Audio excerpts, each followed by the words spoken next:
Assalamualaikum, hai para pejuang dapur dan juga pejuang cuan. Nah, kali ini saya mau sharing tentang dessert gitu ya. Tapi uniknya ini adalah dessert yang bebas gluten alias gluten free. Ini adalah Japanese cheesecake yang versi bebas terigu gitu ya. Tapi sebelumnya saling support dengan cara like and subscribe di YouTube channel Emi Resna saja. Ini adalah kanal berisi tutorial masak, ide usaha, dan juga sharing inspirasi. Jangan lupa juga untuk mengaktifkan loncengnya ya. Video ini durasinya sekitar 13 menit, tapi jangan di skip ya teman-teman. Karena apa? Cukup dengan 13 menit teman-teman bisa dapetin skill baru gitu ya. Ini cocok banget, bisa untuk ide jualan, bisa juga untuk katakanlah mau bikin untuk keluarga di rumah, itu juga cocok banget. Oke, langsung aja ya. Untuk resep nanti saya akan tuliskan seperti biasa di description box. Silahkan teman-teman tinggal klik aja tanda panah yang ada di kanan atas, langsung bisa lihat resepnya sekaligus tetap lihat videonya. Sebelum masuk ke step by stepnya, kita kenalan dulu sama yang ini nih. Ini adalah tepung mocaf yang saya pakai dari Mocha Fine. Ini sudah bersertifikat halal juga, dan saya pakai itu karena tepung mocaf dari Mocha Fine ini sudah tersertifikasi HACCP gitu ya. Jadi itu termasuk salah satu sertifikasi yang penting yang terkait dengan keamanan pangan. Untuk Mocha Fine sendiri juga punya beberapa produk lain seperti yang ini nih. Ada Berry Fine, ada juga Choco Fine, itu juga alternatif gluten free cookies gitu ya. Jadi teman-teman bisa mencoba produk-produk tersebut. Oke, langsung aja kita mulai. Yang pertama, tadi udah ya, kita timbang dulu yang tepung mocafnya, sisihkan dulu. Nah, sekarang kita siap untuk melelehkan. Ini saya pakai istilahnya double boil ya. Jadi kayak di tim gitu kan. Jadi ada panci diisi air, baru kita taruh mangkuk untuk melelehkan. Ini adalah butter, kemudian ada whipped cream dan juga cream cheese gitu ya teman-teman. Diaduk-aduk aja sampai kira-kira lembut ya untuk cream cheese-nya. Jadi nggak usah sampai yang terlalu lama karena nanti kita akan mixer juga gitu ya. Nah, sekarang kita akan persiapan untuk proses selanjutnya. Kunci dari Japanese cheesecake itu adalah melakukan pengocokan telurnya terpisah antara putih telur dan kuning telurnya. Kalau di banyak referensi biasanya yang dilakukan pengocokan itu yang pertama kuning telurnya, tapi kalau saya balik ya. Saya kocok dulu putih telurnya. Ini supaya apa? Supaya nanti prosesnya itu berkelanjutan. Jadi teman-teman akan lebih hemat waktu karena tidak perlu membersihkan mixer dulu gitu ya. Karena apa? Kalau yang putih telur itu kan nggak boleh kecampur sama kuning telur supaya tetap settle, bener ya. Yuk kita lanjut lagi. Oke, sekarang kita mulai mengocok putih telurnya. Karena saya nggak pakai cream of tartar, saya ganti dengan air lemon peras gitu ya. Nah, ini tujuannya supaya kayak untuk penstabil kayak gitu. Ini juga langsung saya masukkan gula pasir sedikit demi sedikit ya, sambil terus dikocok. Ini masih pakai speed yang mungkin sedang gitu ya. Lakukan pengocokan, pokoknya target akhirnya adalah putih telur ini akan jadi lebih settle kayak gitu. Nanti kita lihat ya seperti apa.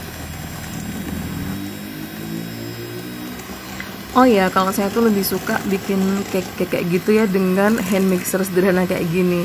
Pasti semua pada punya kan, bener nggak sih? Mau mereknya apa, pokoknya asal bisa dipakai untuk mixing ya. Ini saya tambahkan sedikit garam gitu ya. Jangan ketinggalan pokoknya. Semua bisa dicek di description box nanti ya. Ini lanjut kita mixer aja sampai nanti teksturnya itu dia jadi kayak kayak kental gitulah. Nah, kira-kira jadi kayak gini. Ini teman-teman kalau sudah seperti ini itu berarti kalau saya sih biasanya udah cukup gitu ya. Nah, kita akan coba cek seperti apa teksturnya.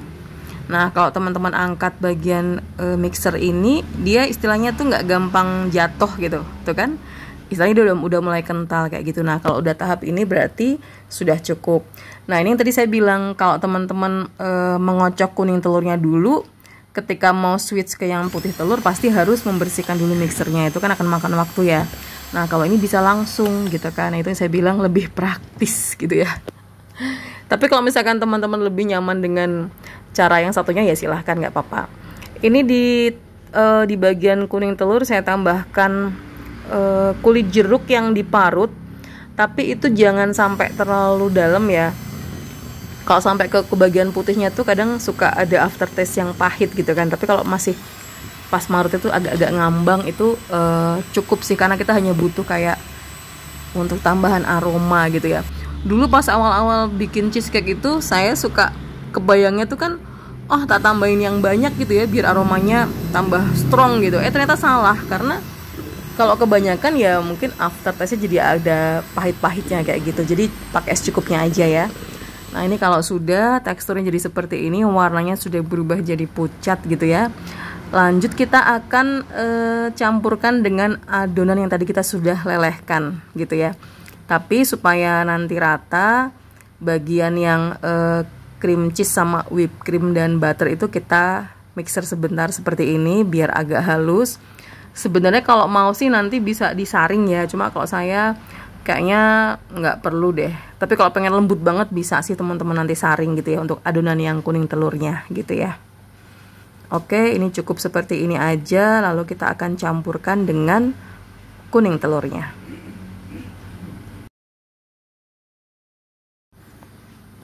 Nah ini kita sudah mulai campurkan adonan yang tadi, cream cheese, whipped cream sama butter itu masuk ke adonan kuning telur yang sudah kita mixer gitu ya.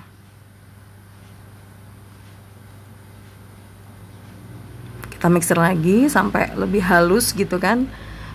Terus abis ini prosesnya adalah menambahkan tepung mocaf.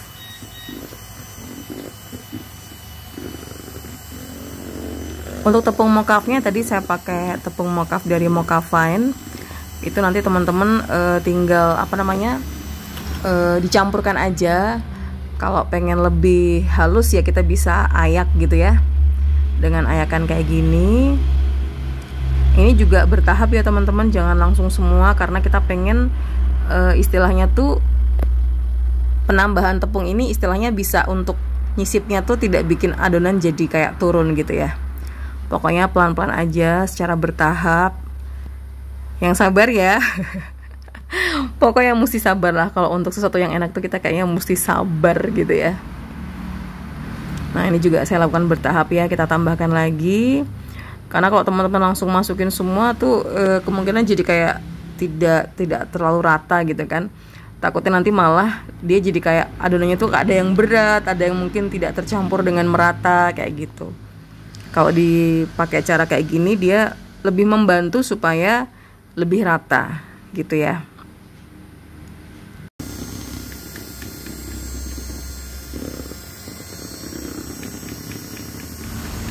Lakukan sampai tepung mocafnya selesai kita masukkan ke adonan yang kuning telur. Kalau untuk pencampuran seperti ini teman-teman cukup pakai speed 1 aja gitu ya, karena kita istilahnya tidak untuk tujuan membuat adonan yang ngembang, tapi hanya untuk mencampurkan gitu ya.